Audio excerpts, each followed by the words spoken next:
Oi pessoal, tudo bem? Hoje a gente vai estar fazendo uma revisão, né, sobre essa parte de interpretação de tabela de tolerância de ajuste. Aqui a gente está justamente com um fragmento de uma tabela dessa referente à tolerância de ajuste. E vamos analisar aqui o seguinte, né? Vamos supor que você tenha uma peça e ela tem essa medida aqui indicada, né? Aqui um eixo, né? E ele venha justamente com essa indicação como está aí, 6H5, né? 6H5.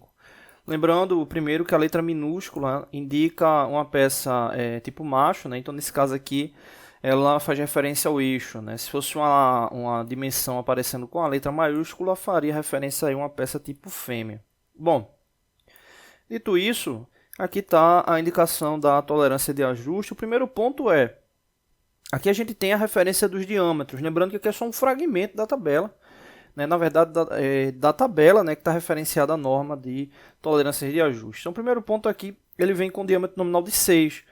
Observa que aqui tem de diâmetro de 3 a 6 milímetros, de diâmetro de 6 a 10 milímetros. Né? Então, aí vem o primeiro ponto. Né? Qual utilizar? O valor à direita, ele representa justamente um limite. Né? Exemplo, vamos supor que você tivesse a medida, né, uma medida hipotética que fosse de 5,99H5. Ou seja, 5,99H5 você utilizaria justamente o valor aqui de cima, né, que ele é de 3 a 6, né, como ele é de 3 a 6, 5,99 está ali antes do 6. Agora o 6 ele representa justamente o limite. Então você deve utilizar o valor na sequência, né? Então o valor na sequência seria justamente esse aqui de baixo. Ou seja, seria o valor de abertura do intervalo. Né? Então aqui você tem um intervalo fechado à direita, né? Ou seja, é o limite, e aqui um valor aberto à esquerda, né? Ou seja, o valor a ser utilizado. E assim sucessivamente. Né? Exemplo, se você tivesse 10H5, você utilizaria o valor da sequência aqui da tabela. Né? Esse 10 aqui ele representaria o limite. Bom, ok, dito isso, né, a gente já sabe que o valor que nos interessa, né, a indicação que nos interessa é justamente esse aqui de baixo. Aqui a gente tem H6 maiúsculo, né, representa lá a peça fêmea, e a montagem vai ser em um H5, que é um elemento com folga. Né? Então, o que nos interessa na interpretação é esse valor aqui, 0 e menos 6.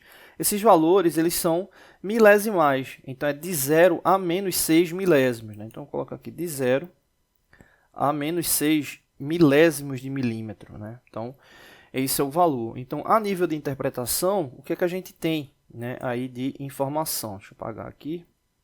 A gente teria, né, esse 6H5, eu vou colocar aqui ao lado. Esse 6H5 tendo como o valor, vou colocar aqui a faixa de intervalo. É a mesma relação de análise, né? Mínimo, máximo, intermediário, campo. Aqui a gente vai verificar só o mínimo e o máximo. O mínimo seria justamente o quê? 6 menos 6 milésimos. Né?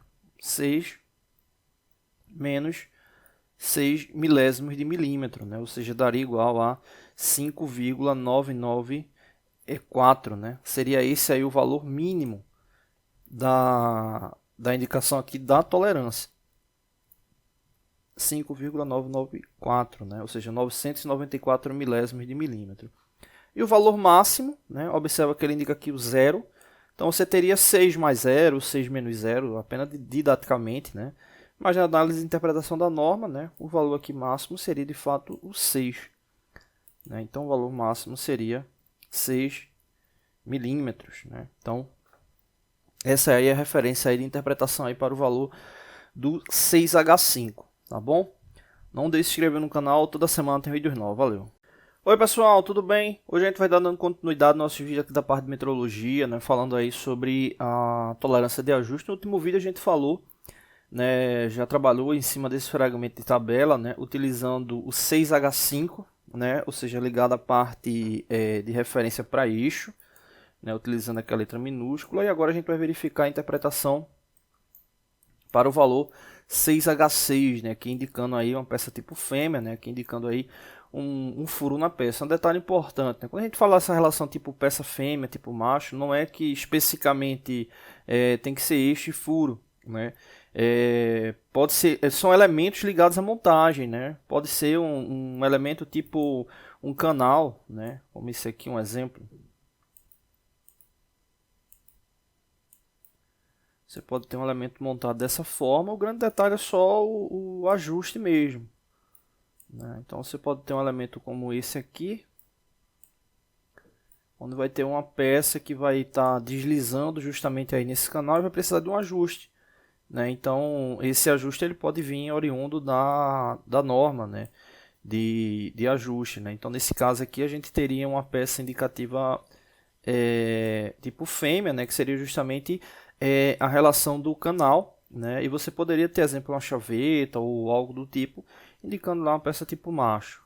Bom, nesse caso aqui o 6H6, né? Observando aqui na tabela, lembrando, né? Na mesma referência que a gente viu na aula passada, né?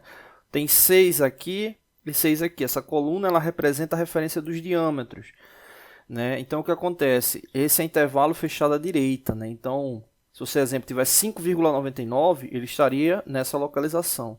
Então, ele vai até o limite do 6. Né? Então, ele não chega a tocar no 6. O 6 seria, de fato, esse aqui de baixo. Né? Então, o 6H6 cruzando aqui a relação, seria justamente aqui esse encontro aqui com essa formação. Né? Mais 9 milésimos e 0. Ou seja, como ela é mais 9 milésimos e 0, a gente teria como valor máximo 6, né, mais 0,009, lembrando que é 9 milésimos, né, ou seja, dá 6,009. E o valor mínimo, vou colocar aqui em cima, ele seria 6 menos 0, né, só para ter uma referência didática, então o valor mínimo seria 6 milímetros. Beleza? Então a gente teria o valor máximo 6 milímetros mais 9 milésimos de milímetro e o valor mínimo 6 milímetros, tá bom? Não deixe de se inscrever no canal, toda semana tem vídeos novos. Valeu! Oi pessoal, tudo bem? Hoje a gente vai estar dando continuidade nos nossos vídeos aí falando sobre rolamentos, né?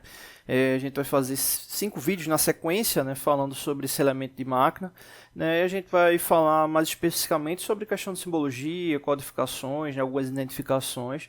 A gente já fez vários vídeos, né? Falando sobre rolamento aqui no canal, e a gente vai estar deixando os links, né? Desses vídeos, né? Que a gente já falou, os principais aí na descrição do vídeo, né? E recomendo um que a gente mostrou passo a passo, né? Referente ao cálculo de carga, né, para análise de rolamento, né? Ou seja, identificar o rolamento com base ali na carga que ele vai estar recebendo. E a gente vai começar falando, né, nesse vídeo agora sobre essa questão, né? Quando a gente vai para uma análise de rolamento, né, é muito comum ficar atento com as seguintes características, né? Referências no que diz respeito à parte geométrica, né, a parte do desenho dele, a característica, né, dimensional. E são características, obviamente, muito importantes, né, mas acaba se tornando uma coisa mais repetitiva, né, principalmente na área da manutenção. Né.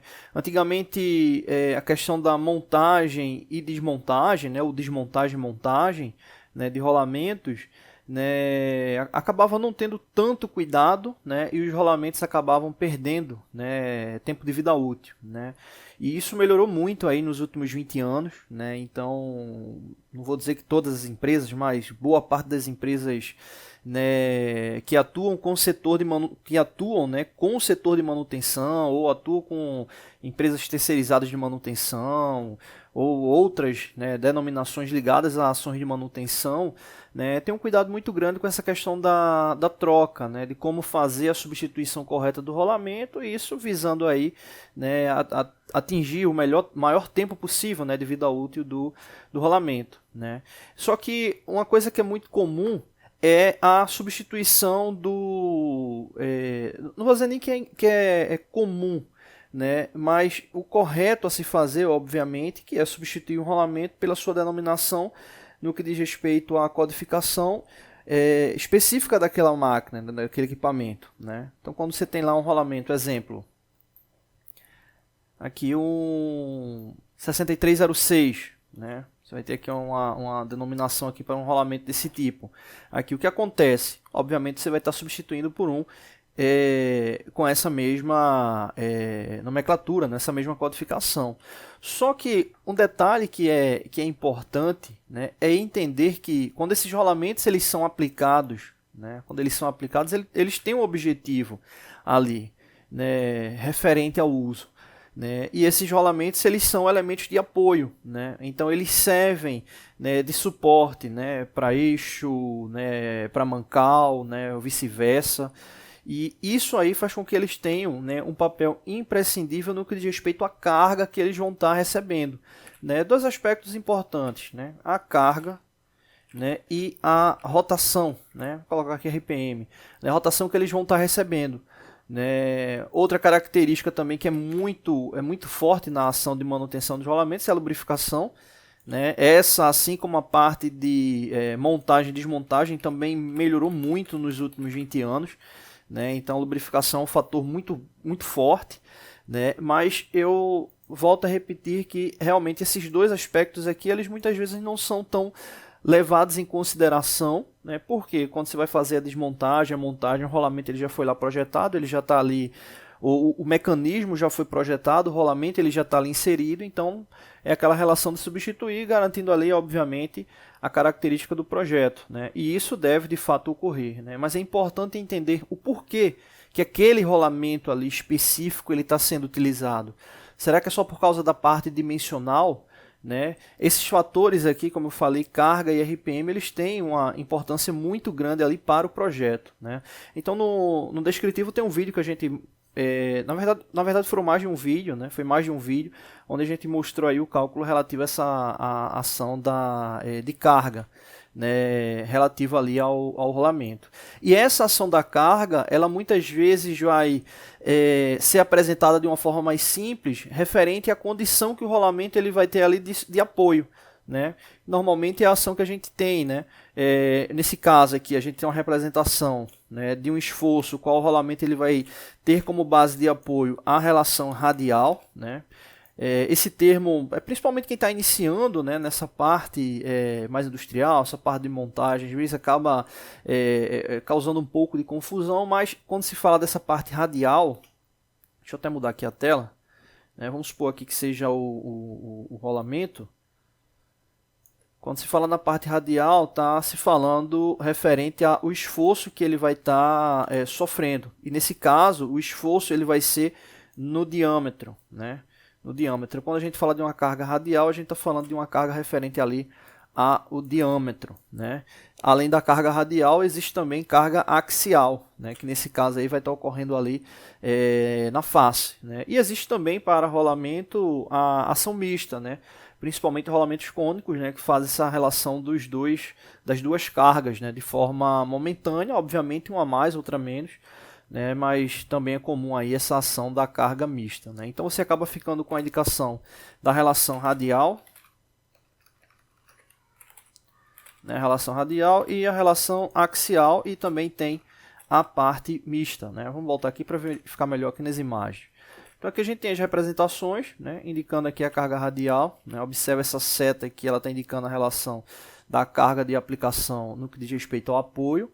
E aqui a gente tem a indicação da carga também no que diz respeito ao apoio. Se você observar aqui, vou até ampliar, né? Aqui faz a referência para dois elementos. Né? Para dois elementos. Né? Teria, vamos supor que seja um rolamento esse aqui. E tem esse outro aqui, né, ao lado. Né? Se você observar esse outro aqui, observa que tem aqui um ressalto, né, e ele está fazendo esse apoio nessa parte da face aqui do rolamento. Né? Então, fazendo essa ação aí de apoio axial.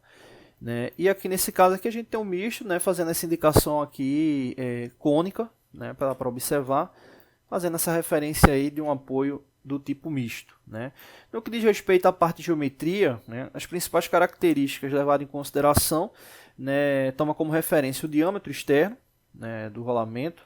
Né, a gente tem referência no que diz respeito ao diâmetro interno do rolamento. Tem os raios, né, de arredondamento, e tem a espessura dele, que seria aqui no caso a largura. Né? Também no descritivo aí desse vídeo, né, tem link de vídeos que a gente já falou sobre rolamento, falando aí sobre essa parte de dimensionamento, a parte também de dilatação térmica, tá bom? Então no próximo vídeo a gente começa a falar sobre a parte de codificação. Valeu!